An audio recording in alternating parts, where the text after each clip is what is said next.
I'm Cornelia van Voorst. This exhibition, this installation is called A Silence of Angels.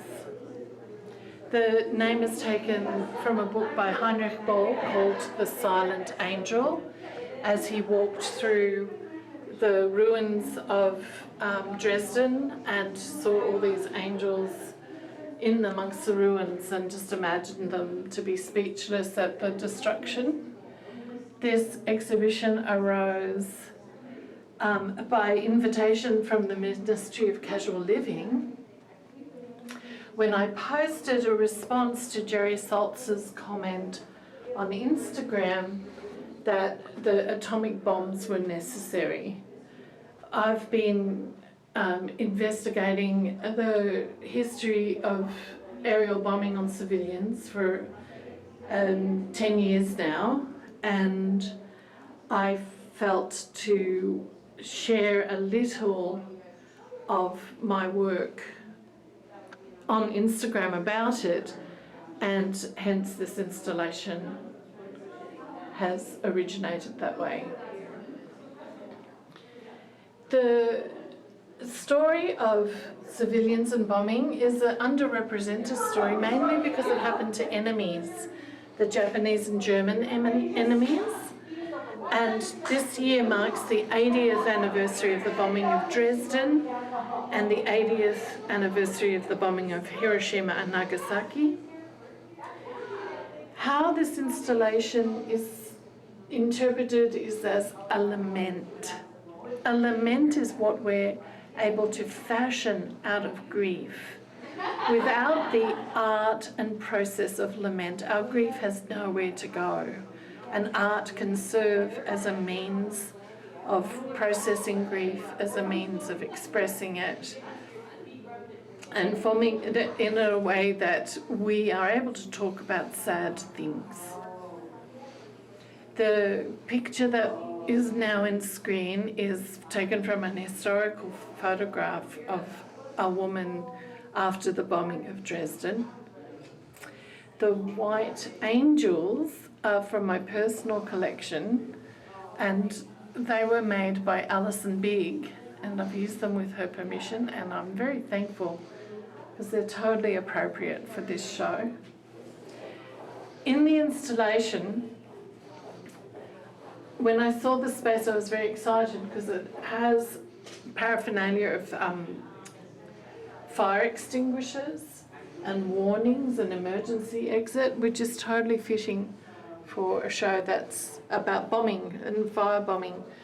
Because before the atomic bomb, the destruction of cities and the impact on civilians was happening through firebombing. For instance, Tokyo is the largest mass destruction in the history of the world, and it was done by firebombing. 100,000 civilians died in that, and yet we seem to only recognise Hiroshima and Nagasaki as the shocking aspect of bombing, but firebombing was doing the job for years before the atomic bomb. There's a book here that was a book that just was taking notes of my impressions of what I was reading, and it features the art of Käthe Kollwitz, and I realised that the little children featured in Käthe Kollwitz's work were the generation that grew up to fight or be bombed by the Second World War. Sorry, my wording is a little bit awkward.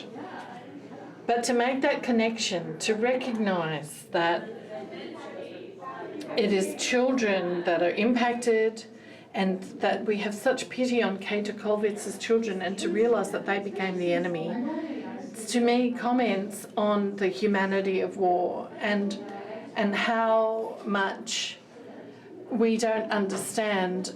We often just look at war on the surface of the destruction and don't understand the origins of it.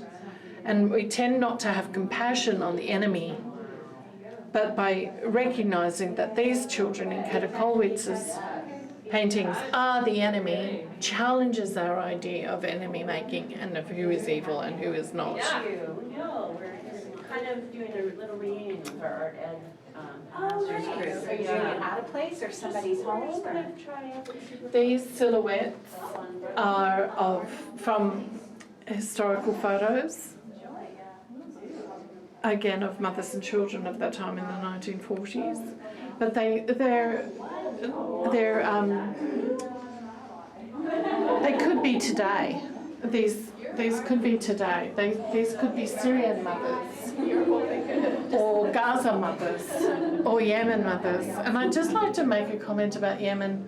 Only a few years ago, there were 85,000 children who died of starvation in Yemen, and yet it was an underrepresented story in our thing. So I want this exhibition to be universal. We're very aware of what's happening to civilians in Gaza, but for many, many decades we've been emphasising the stories of the military campaigns and not so much of the domestic impact of war. These pictures, these black roses, are roses directly from my neighbourhood. And they have a double-sided significance. They represent the need for love to inform our politics and our attitudes to each other, but they are also meant to represent the plumes of bombs as seen from above after being dropped from a plane. And the frames being empty, of course, of the people and families that are no longer there. And these little crumpled pictures, you could just imagine someone grabbing a family photo and grabbing it and putting it in the pocket and hoping it will survive. I wanted to use the idea of a grotto because those spaces have been used to venerate the mother and child for centuries. As long as society marginalises the caregiver and childlike within us, the vulnerable, the empathetic, the creative, the nurturing, we cannot hope to end war. And so this installation honours those qualities. It's a way of remembering the Second World War that goes beyond making heroes of ancestors or finding victory in destruction. Instead, it holds space for the compassion, for care and the reverence of life.